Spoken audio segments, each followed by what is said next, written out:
She never saw it coming. Not really. Not until the moment the floor gave way beneath her feet, and the world she had spent 7 years building crumbled into dust and champagne flutes, and the sound of her mother clearing her throat like none of it mattered. Her name was Eden, not Chloe, and she was 29 years old, standing in the marble foyer of a house she had never truly belonged to, wearing a dress that had taken 9 months to hand-stitch and 3 seconds to become a funeral shroud. The dress was pearl white with sleeves that fell just off her shoulders and a train that whispered across the tile like a secret she had been too naive to understand. Everyone was there, her mother, her half-sister, her aunts, her cousins, the bridesmaids she had chosen because they were convenient, not because they loved her. And at the center of all of it stood Dominic, her fiancé, with his hand resting not on the small of her back, but on the swollen curve of her sister Vivian's belly. "Eden, honey, you look pale," her mother said, from somewhere near the grand staircase, her voice as smooth as the Chardonnay she had been nursing since noon, but there was no warmth in it. There never had been. Dominic shifted his weight, and when he finally looked at Eden, his eyes held none of the promises he had made the night before when he had kissed her forehead and told her she was his entire universe. "We need to talk," he said. And just like that, the universe folded in on itself. Vivian stepped forward, and there it was, a slight bump nestled beneath her cream-colored sheath. Dress a bump that Eden had noticed 3 months ago and dismissed as bloating or a bad angle, or the kind of wishful thinking that kept a woman sane when everything around her was quietly disintegrating. "I am pregnant," Vivian said, and her smile was a scalpel. 4 months. The math did not require a calculator. 4 months ago, Dominic had been helping Eden address wedding invitations at this very dining table, laughing about something stupid she could no longer remember, and all the while he had been slipping out after dark to find comfort in her sister's bed. And the baby Eden's voice was a stranger's voice, thin and far away. "Is mine?" Dominic said. The room, which had been buzzing with the kind of nervous energy that precedes disaster, went completely still. Eden looked at her mother, who was adjusting the clasp on her tennis bracelet with the same level of interest she might give a weather report. "You knew," Eden whispered. Her mother sighed the way she did when the valet took too long with the car. "Of course I knew, sweetheart. Vivian and Dominic have a real connection, something sustainable, and frankly, it makes more sense for everyone involved." For everyone involved. Eden repeated the phrase as if saying it again might unlock some hidden meaning, some alternate reality where her mother was not standing in a $5,000 blazer telling her that her entire existence had been redacted from the family narrative. Vivian touched Dominic's arm with the casual possessiveness of someone who had already won, and she tilted her head, letting her honey blonde hair cascade over one shoulder. "You have to understand, Eden Dominic needs someone who can keep up with his world, the firm, the galas, the expectations. I have my MBA from Wharton and a seat on 3 nonprofit boards. You design fonts for a living." Graphic design. Eden corrected her voice barely above a whisper, but Vivian was already turning away, already bored. "Whatever it is, sweetie, it is not enough." And then came the laughter. Not from everyone, but from enough people to make it echo cousins.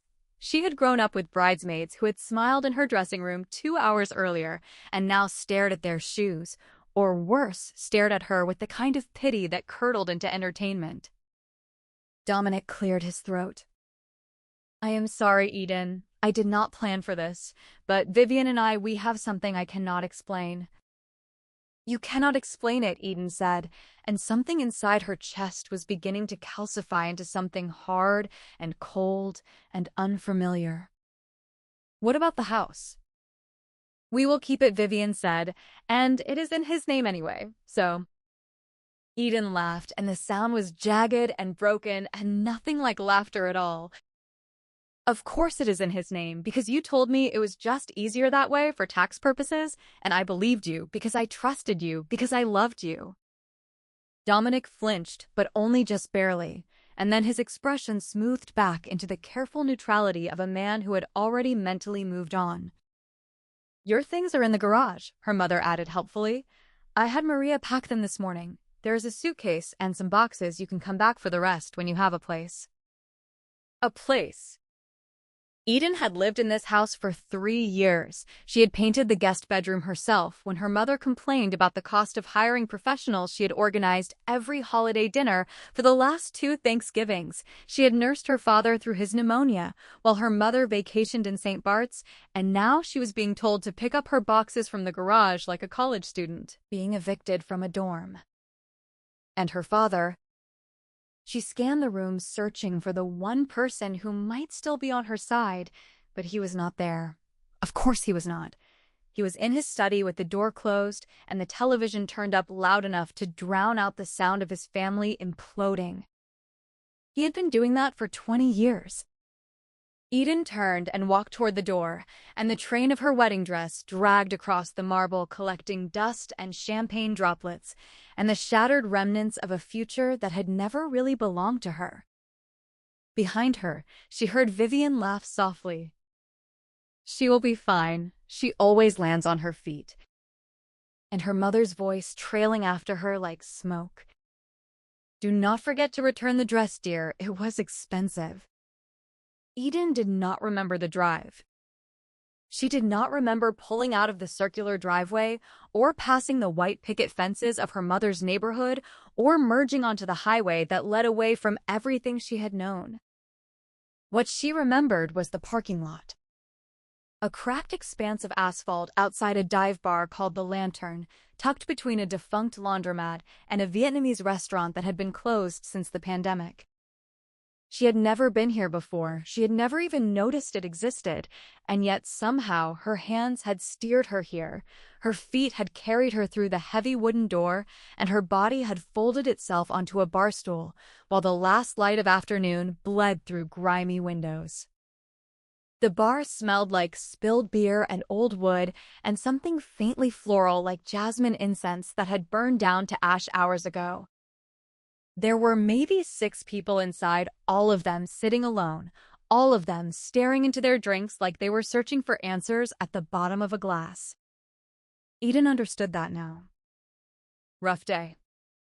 The voice came from behind the bar, low and steady, with a gravel edge that made her think of late-night radio and thunderstorms rolling across the plains. She looked up and forgot how to breathe. The bartender was tall, with broad shoulders and dark hair that curled slightly at the ends where it met the collar of his black Henley. His eyes were the color of aged whiskey, warm but guarded, and there was a faint scar bisecting his left eyebrow that gave his face a dangerous asymmetry.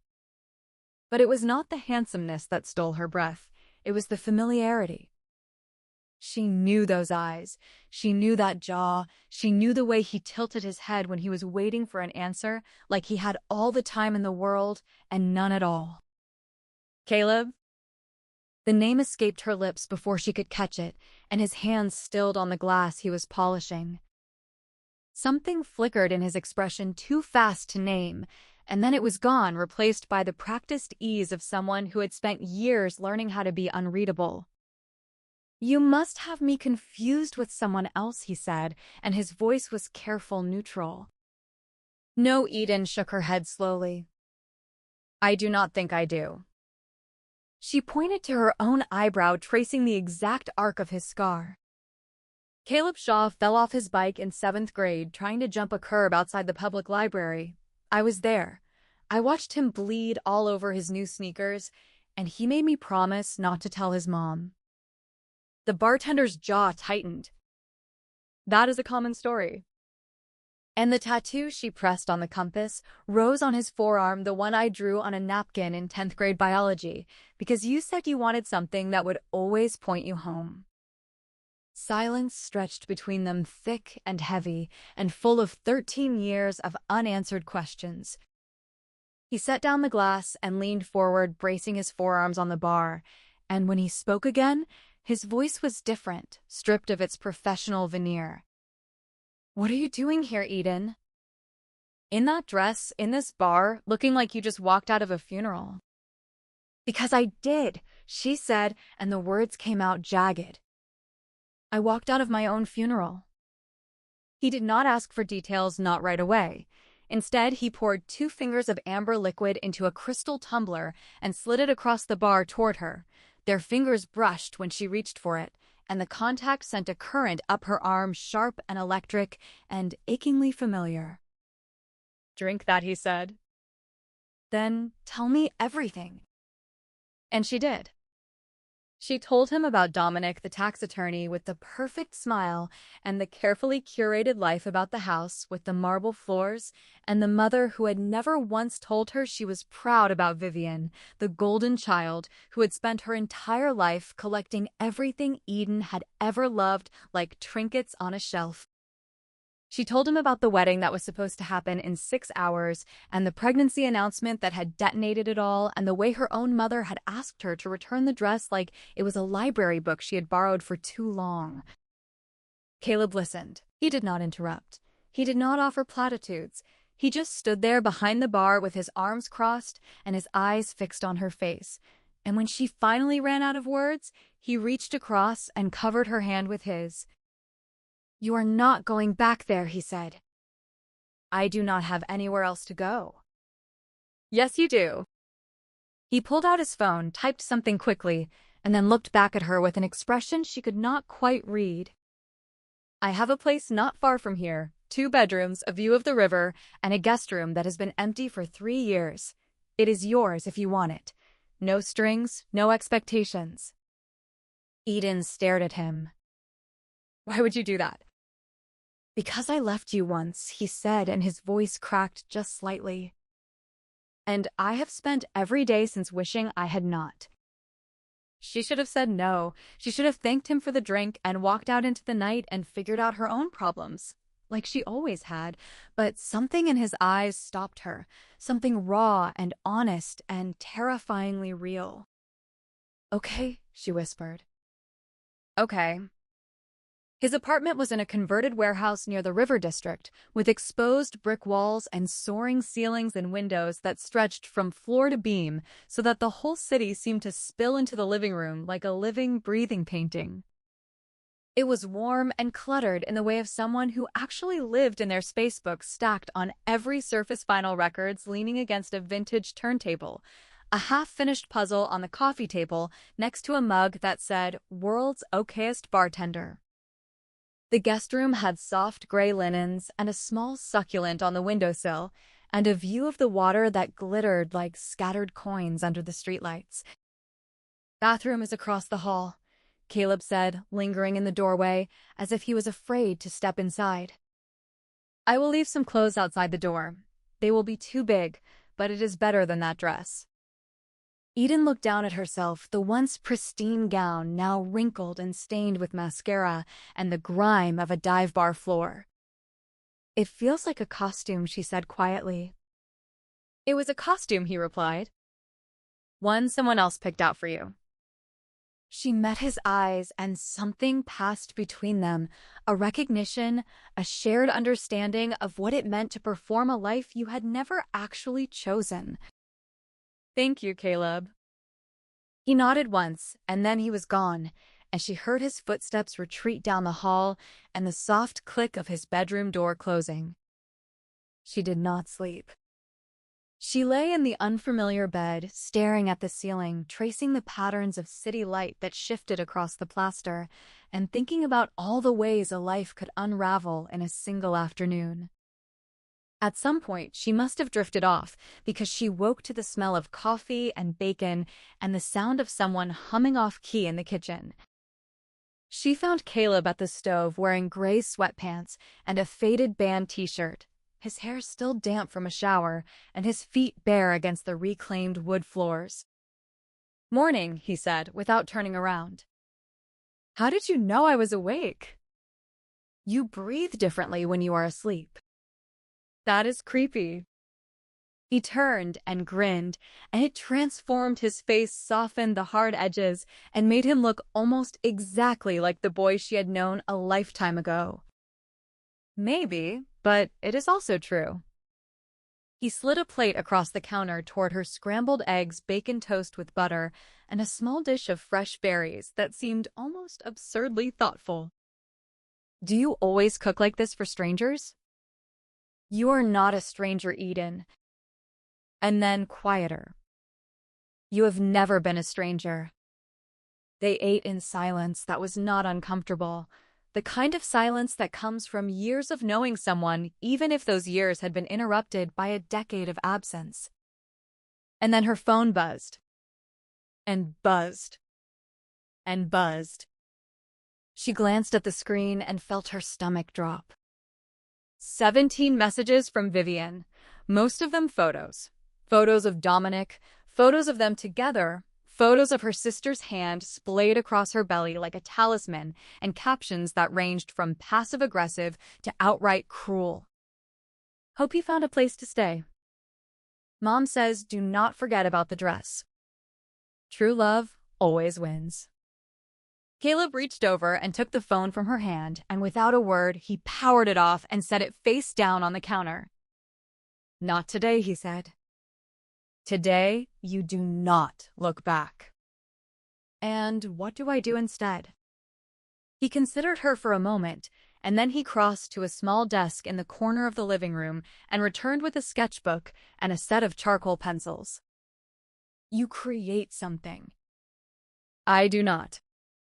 You do? He interrupted gently. Before Dominic, before your mother, before all of this, what did you love? Eden closed her eyes. Typography, she whispered. Book design, cover art. The way words could be arranged on a page to make you feel something before you had even read a single sentence. I used to design covers for independent authors before Dominic told me it was not a real career, before I let him convince me that my passion was just a hobby. Then design something now, Caleb said, pressing the sketchbook into her hands. Not for anyone else, not for a client, just for you. She opened the sketchbook to the first blank page and stared at it for a long time. And then she began to draw. Hours vanished. Caleb left for his shift at the bar, but not before leaving a spare key on the counter and a note that said, "Help yourself to anything and be back by midnight." She drew letters that curved like rivers and spines that looked like architecture. She drew covers for books that did not exist yet, but felt like they should. Fantasy novels with gilded edges and memoirs with quiet, elegant typefaces that whispered instead of shouted. She lost herself in the work, in the pure, uncomplicated joy of making something that was entirely her own. And when she finally looked up, the sun was setting and the river was on fire with reflected gold, and there was an email notification on her laptop. She almost ignored it. But something made her click.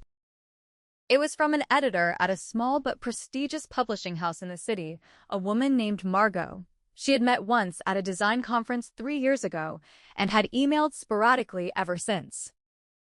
Eden, your work is extraordinary. I do not know what has changed, but these recent pieces are stunning.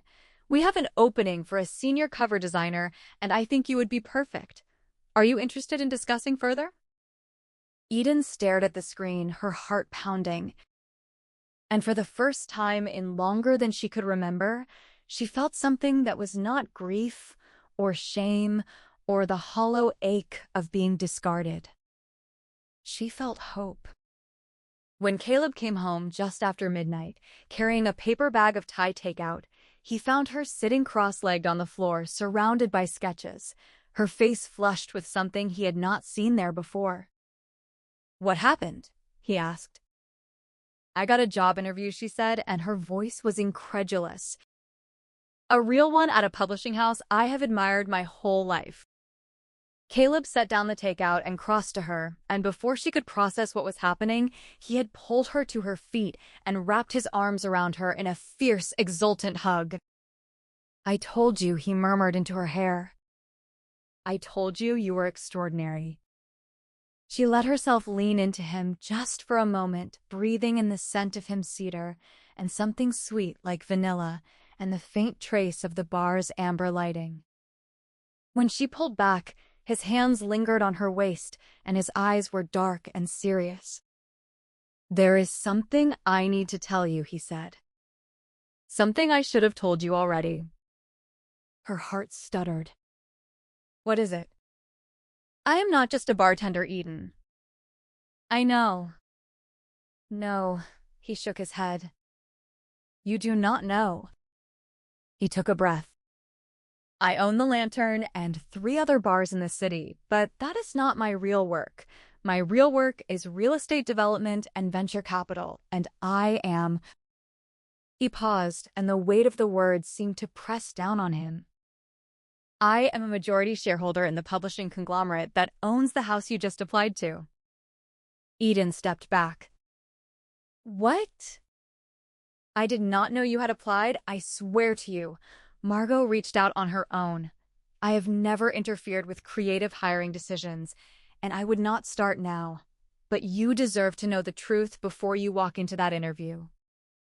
She stared at him, trying to reconcile the boy who had bled on his sneakers outside the public library with the man standing before her, a man who owned buildings and businesses, and apparently a significant portion of the literary world.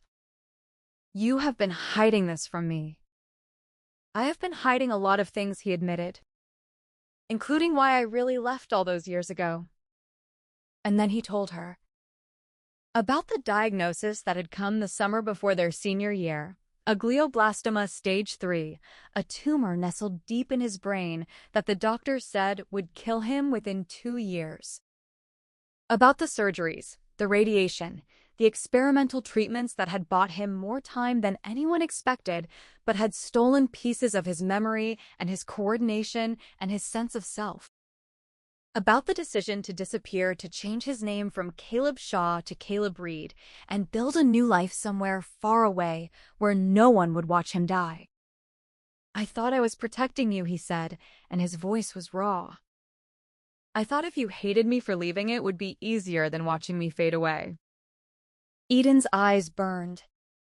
"You let me grieve you," she said. "You let me think you had stopped loving me." "I never stopped," he said. "Not for a single day." She crossed the distance between them and took his face in her hands, and for a long moment she just looked at him, at the faint scar above his eyebrow, at the shadows under his eyes, at the way his whole body seemed to tremble with the effort of holding himself together. "You do not get to decide what I can handle," she said. "You do not get to protect me by leaving." "I know. I know that now." "I am sorry, Eden. I am so goddamn sorry." She kissed him then, not because it made sense, not because it was wise, but because she had spent 13 years wondering what had happened to the boy she loved, and now he was standing in front of her, alive and broken and beautiful, and she was so tired of being afraid. The kiss was soft, at first tentative, as if they were both testing the edges of something fragile and new. But then his hands came up to cradle her face, and his mouth slanted over hers, and the years of silence and distance and longing collapsed into something fierce and consuming. When they finally broke apart, both of them breathing hard, Caleb pressed his forehead to hers. "Stay," he whispered. "Not just tonight, not just for the interview. Stay with me." "Yes," she said. "Yes." The next 3 months were a blur of creation and chaos, and the slow, careful work of building a life together from the wreckage of their separate pasts. Eden aced the interview. Margot hired her on the spot, and within weeks, her cover designs were being featured in industry blogs and catching the attention of major authors. Caleb continued his treatments: monthly scans, monthly infusions, monthly moments of holding their breath and waiting for bad news that mercifully did not come. And then there was Vivian. Because of course there was Vivian. She and Dominic had filed a lawsuit claiming that Eden had stolen jewelry and designer items from the family home. When she left, they had fabricated text messages, manufactured witnesses, and launched a social media campaign designed to destroy her reputation before it could fully take root. They nearly succeeded. But Caleb called in favors from people Eden did not even know existed: forensic accountants, tech experts, private investigators, and within a week, the lawsuit crumbled under the weight of its own lies.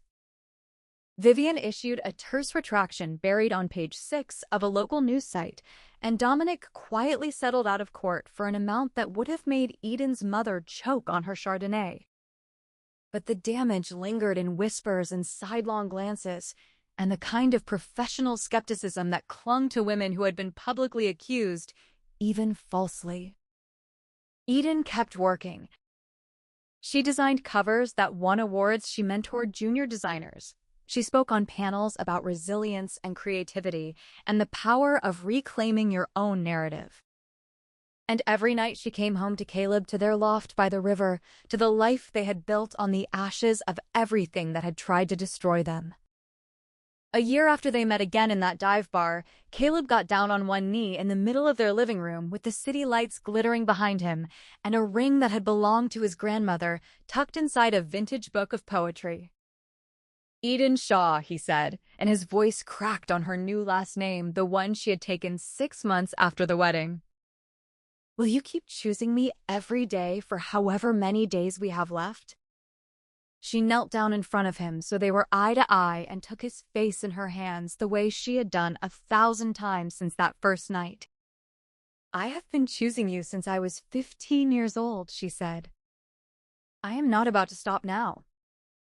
They renewed their vows in a small ceremony on the rooftop of their building, surrounded by friends who had become family, and the steady, eternal presence of the river winding its way toward the sea. Caleb's tumor remained stable, a shadow they lived with, but did not let define them. Eden's career flourished, and she used her platform to advocate for designers from marginalized communities and to speak openly about the dangers of letting other people write the story of your life. And in the quiet moments late at night, when the city had gone still, and it was just the two of them tangled together in the sheets, they would talk about everything and nothing, and sometimes they would not talk at all, just exist in the comfortable silence of two people who had fought their way back to each other against impossible odds. One night, Eden lay with her head on Caleb's chest, listening to the steady rhythm of his heart and thinking about all the versions of herself. She had been the girl who believed she was not enough, the woman who had nearly disappeared into someone else's expectations, and the person she was now, someone who had learned that love was not about being saved, but about being seen. "What are you thinking about?" he asked, his voice sleepy and warm. She smiled against his skin. "I am thinking about the library." "The library?" "7th grade, outside the public library, you fell off your bike and I watched you bleed all over your new sneakers. And I thought even then that you were the most beautiful thing I had ever seen." He laughed softly, and the sound vibrated through her. "I thought you were going to tell on me." "I would never." "I know that now." He pressed a kiss to the top of her head. "I knew it then, too. I think I have always known that you were the one person who would never look away." She propped herself up on one elbow and looked down at him, at the lines around his eyes, at the silver beginning to thread through his dark hair, at the scar above his eyebrow that had become as familiar to her as her own reflection. "I am not going anywhere," she said. "Neither am I," he replied. And in the soft light of their bedroom, with the river murmuring beyond the windows and the city holding its breath around them, they made a promise that required no words, a promise to keep showing up, to keep choosing each other, to keep believing that the story was not over yet. Because some love stories did not end with happily ever after. Some love stories were just beginning. And this one, theirs was still being written, one imperfect, beautiful, terrifying day at a time. The years unfolded in ways neither of them could have predicted. Caleb's tumor remained stable through 5 more anniversaries, through the launch of Eden's own design studio, through the publication of a memoir she co-authored about rebuilding identity after trauma. Vivian faded into the periphery of their lives, surfacing occasionally in the gossip columns for one scandal or another, before disappearing again into the gilded oblivion she had always craved. Their mother passed away on a Tuesday afternoon, and Eden attended the funeral in a simple black dress that she had designed herself. And when the service ended, she walked out into the pale autumn sunlight and did not look back. Dominic sent a letter once, apologizing for everything, explaining that Vivian had left him for a younger attorney at his firm, and that he finally understood the magnitude of what he had destroyed. Eden read it once, and then she burned it in the fireplace of their loft and watched the ashes curl up into the chimney like ghosts, finally released. And through all of it, Caleb was there, steady and present, and sometimes frustratingly stubborn about his own limitations, but always, always showing up. They traveled when his health allowed quiet trips to coastal towns and mountain retreats, where they would rent small cabins and spend days reading and sketching and doing absolutely nothing together. They fought about stupid things, whose turn it was to do the dishes, and whether the books should be organized by genre or alphabetically, and what to watch on the rare nights when neither of them had the energy for anything more than takeout and a movie. And they made up every single time, because they had learned early on that the fight was never about the dishes or the books or the remote control. It was about fear. The fear of losing each other, the fear of the scan results, the fear that one day the clock would run out. On their 10th anniversary, they sat on the rooftop of their building wrapped in the same blanket and watched the fireworks explode over the river in bursts of gold and crimson and electric blue. "Do you ever think about what would have happened?" Caleb asked quietly. "If you had not walked into that bar?" "Every day," she said. "And every day I am grateful that you were there." He turned to look at her, and his eyes were bright in the firework glow. "I was waiting for you," he said. "Even when I did not know I was waiting, I was waiting." She leaned into him, and he wrapped his arm around her shoulder, pulling her close. And they stayed like that until the last firework faded, and the sky went dark, and the only light came from the city sprawling endlessly beneath them. The next morning, Caleb had a seizure. It was the first major episode in nearly 5 years, and it came without warning while he was making coffee in their kitchen. Eden heard the crash from the bedroom and found him on the floor, his body rigid, his eyes unseeing, and the coffee pooling across the tile like a dark omen. The ambulance ride was a blur of sirens and fluorescent lights and the paramedics asking questions she could barely process. At the hospital, the scans showed what they had all been dreading. The tumor was growing again slowly but unmistakably, pressing against the delicate architecture of his brain. "We can operate," the neurosurgeon said, "but it is risky. There is a chance he will not wake up or that he will wake up different." Eden sat beside Caleb's bed, holding his hand and watching the steady rise and fall of his chest as the sedatives pulled him under. When he woke hours later, groggy and disoriented, she was still there. "Hey, beautiful," he murmured. "Hey, yourself." "They told you." "Yes." He was quiet for a long moment. "I am not afraid, Eden." "I know. But I need you to promise me something."